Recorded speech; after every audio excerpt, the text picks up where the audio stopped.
કેન્દ્રીય સંચાર અને ઉત્તર પૂર્વીય વિસ્તાર વિકાસ મંત્રી જ્યોતિરાદિત્ય સિંધિયાની અધ્યક્ષતામાં નર્મદા જિલ્લાના એકતાનગર ખાતે ગ્રામીણ ડાક સેવક સંમેલન યોજાયું હતું। આ સંમેલનનો હેતુ ગ્રામીણ ડાક સેવકોની સેવા ભાવના અને સમર્પણનો ઉત્સવ મનાવવાનો તથા ગ્રામીણ ભારતમાં ડાક, બેન્કિંગ અને વીમા સેવાઓના વિસ્તરણમાં તેમના મહત્વપૂર્ણ યોગદાનને માન્યતા આપવાનો હતો। કાર્યક્રમમાં ગુજરાત, મહારાષ્ટ્ર, છત્તીસગઢ, મધ્યપ્રદેશ અને રાજસ્થાનના સારી કામગીરી કરનારા પોસ્ટ કર્મચારીઓનું મંત્રી જ્યોતિરાદિત્ય સિંધિયાના હસ્તે સન્માન કરવામાં આવ્યું હતું।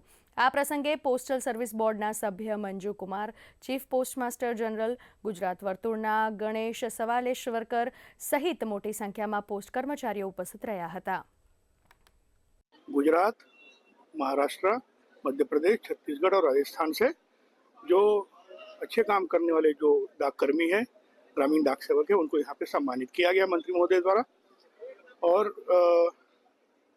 आज के कार्यक्रम के उपलक्ष्य में मंत्री महोदय ने जो प्रेरणादायी संदेश सबको दिया है, विभाग का जो समाज के प्रति जो सेवा का जो भाव है उसको और अच्छी तरह से निभाने के लिए उन्होंने सबको कहा है। जे हमारी आ मुलाकात, अमारू जे इंटरव्यू અને જે અમને આ પ્રોત્સાહિત કર્યા, સર્ટિફિકેટ આપ્યા, સન્માનિત કર્યા, એ અમારા પોસ્ટ ખાતાની કામગીરી અને અમારા પોસ્ટલ ડિવિઝનના બધા કર્મચારીઓના સાથ સહકારથી અમે આગળ આવ્યા છીએ। અને જે મેન વસ્તુ છે તે અમારા સુપ્રિન્ટેન્ડન્ટ, જે તે સુપ્રિન્ટેન્ડન્ટને અમને વધુ સપોર્ટ, અમારા પોસ્ટલ ડિવિઝનના ઇન્સ્પેક્ટરનો સપોર્ટ, આ સપોર્ટના કારણે જે અમને ફૂલ સપોર્ટના હિસાબે અમે કામ કરીને આગળ આવ્યા છીએ।